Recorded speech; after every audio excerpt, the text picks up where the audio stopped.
नमस्कार। देश की तमाम फटाफट खबरों में आपका स्वागत है। खबरों के लिए आपसे निवेदन कि यदि आपने हमारे चैनल को सब्सक्राइब नहीं किया तो कृपया करके आपके अपने चैनल को सब्सक्राइब करना ना भूलें। आप सब्सक्राइब करते हैं तो हमें हिम्मत होती है सही और सच्ची खबरें आप तक पहुंचाने की। यहाँ तक कि विपक्ष की खबरें भी आप तक पहुंचाने की हमें हिम्मत होती है, वरना मीडिया में विपक्ष की कोई खबर नहीं, सिर्फ एक ही खबर। तो इसलिए क्या है आज बड़ी खबरें।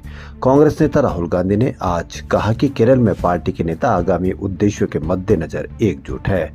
राहुल गांधी का ये बयान शुक्रवार को कांग्रेस के शीर्ष नेताओं द्वारा केरल में अगले साल होने वाले विधानसभा चुनाव से पहले रणनीति को लेकर चर्चा के लिए इंदिरा भवन में दक्षिण राज्य के नेताओं के साथ विचार विमर्श के बाद आया है।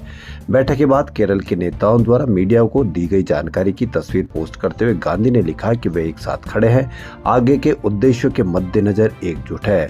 उनकी पोस्ट के साथ हैशटैग टीम केरल भी था। कांग्रेस अध्यक्ष मल्लिकार्जुन खड़गे ने अनुशासन, एकता सुनिश्चित करने और पार्टी की केरल इकाई को मजबूत करने के लिए रिक्त पदों को भरने पर जोर दिया था।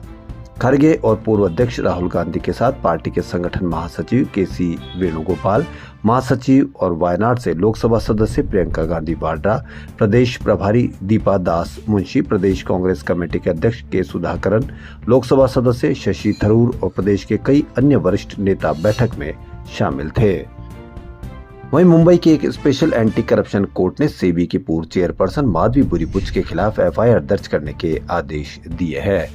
शेयर मार्केट फ्रॉड और नियामक उल्लंघन के मामले में कोर्ट ने माधवी के अलावा बॉम्बे स्टॉक एक्सचेंज और securities and exchange board of India के शीर्ष अधिकारियों के खिलाफ भी केस दर्ज करने के आदेश दिए हैं।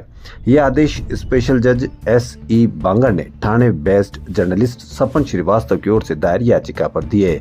सपन ने स्टॉक एक्सचेंज पर कंपनी की लिस्टिंग में बड़े पैमाने पर फाइनेंशियल फ्रॉड और भ्रष्टाचार के आरोप लगाए हैं। सेबी और कॉरपोरेट संस्थाओं के बीच में मिलीभगत, इनसाइडर ट्रेडिंग और लिस्टिंग के बाद पब्लिक फंड की हेराफेरी के आरोप भी लगाए हैं। एडिशनल पब्लिक प्रोसिक्यूटर प्रभार करतरंगे और राजलक्ष्मी भंडारी महाराष्ट्र सरकार की ओर से पेश हुए। मध्य प्रदेश के पंचायत एवं ग्रामीण विकास मंत्री प्रहलाद पटेल के एक बयान ने सियासी हलचल मचा दी है। दरअसल शनिवार को राजगढ़ जिले के मुठालिया में मंत्री प्रहलाद पटेल अवंतीबाई लोधी की प्रतिमा के अनावरण कार्यक्रम में बतौर मुख्य अतिथि शामिल हुए थे। इस दौरान अपने अभिवादन में मंत्री पटेल ने जनता की मांगों को भीख करार दे दिया, यानी कि जो जनता की मांगे है वह भीख है। उन्होंने कहा कि अब तो सरकार से भीख मांगने की आदत लोगों को पड़ गई है। नेता आते हैं, उन्हें एक टोकरा भरकर मांग पत्र पकड़ाए जाते, ये अच्छी आदत नहीं है। लेने के बजाय देने का मानस बनाए। मैं दावे से कहता हूं कि आप सुखी होंगे और एक संस्कारवान समाज को खड़ा करेंगे। भिखारियों को प्रोत्साहित करना समाज को मजबूत करना नहीं, बल्कि उसे कमजोर करना है। प्रहलाद पटेल के बयान पर विपक्षी कांग्रेस ने कड़ी प्रतिक्रिया व्यक्त की है। मध्य प्रदेश कांग्रेस अध्यक्ष जीतू पटवारी ने मंत्री की आलोचना करते हुए कहा कि उनकी टिप्पणी राज्य की जनता का अपमान है। पटवारी ने तीखी आलोचना करते हुए कहा कि भाजपा का अहंकार इस स्तर पर पहुंच गया कि वह जनता को भिखारी कहने लगे हैं। यह मुश्किलों से जूझ रहे लोगों की उम्मीदों और आंसुओं का अपमान है। वह चुनाव से पहले झूठे वादे करते हैं और फिर उन्हें पूरा करने से इनकार कर देते हैं। अब जनता उन्हें याद दिलाती है तो वह बेशर्मी से उन्हें भिखारी कहते हैं। उन्हें याद रखना चाहिए, जल्द ही यही भाजपा नेता वोट मांगने आएंगे।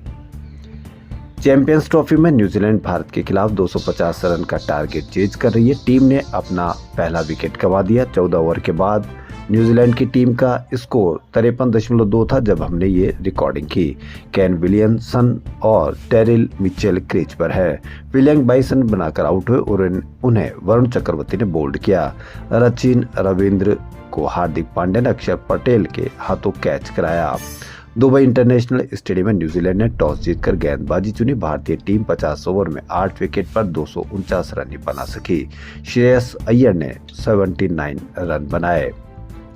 बसपा प्रमुख मायावती ने अपने भतीजे आकाश आनंद से सभी जिम्मेदारियां छीन ली है। एक साल में दूसरी बार आकाश आनंद को उत्तराधिकारी और नेशनल कोऑर्डिनेटर पद से हटा दिया है। उन्होंने कहा कि जीते जी किसी को भी अपना उत्तराधिकारी घोषित नहीं करूंगी। मायावती ने यह ऐलान रविवार को लखनऊ में बसपा कार्यकर्ताओं के साथ बैठक में की। मायावती ने 2 नए नेशनल कोऑर्डिनेटर नियुक्त किए हैं। आकाश के पिता आनंद कुमार और राज्यसभा सांसद रामजी गौतम को जिम्मेदारी सौंपी है। बैठक में बसपा के कई राज्यों के प्रदेश अध्यक्ष भी शामिल हुए। आकाश आनंद मीटिंग में नहीं पहुंचे थे। पहले मंच पर 2 कुर्सियां लगाई गई थी, लेकिन बाद में 1 कुर्सी हटा ली गई। मंच पर अकेले मायावती ही बैठी रही।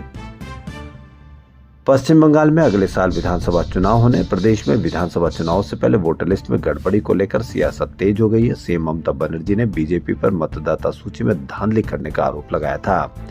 ममता के इस बयान को पश्चिम बंगाल के मुख्य निर्वाचन अधिकारी ने खारिज कर दिया। चुनाव आयोग ने रविवार को कहा कि एक जैसे नंबर का मतलब यह नहीं है वे फर्जी मतदाता है। इसी ने कहा कि कुछ मतदाताओं के मतदाता फोटो, पहचान पत्र, नंबर भी समान हो सकते हैं। क्या आप उससे सहमत है जो उन्होंने कहा है?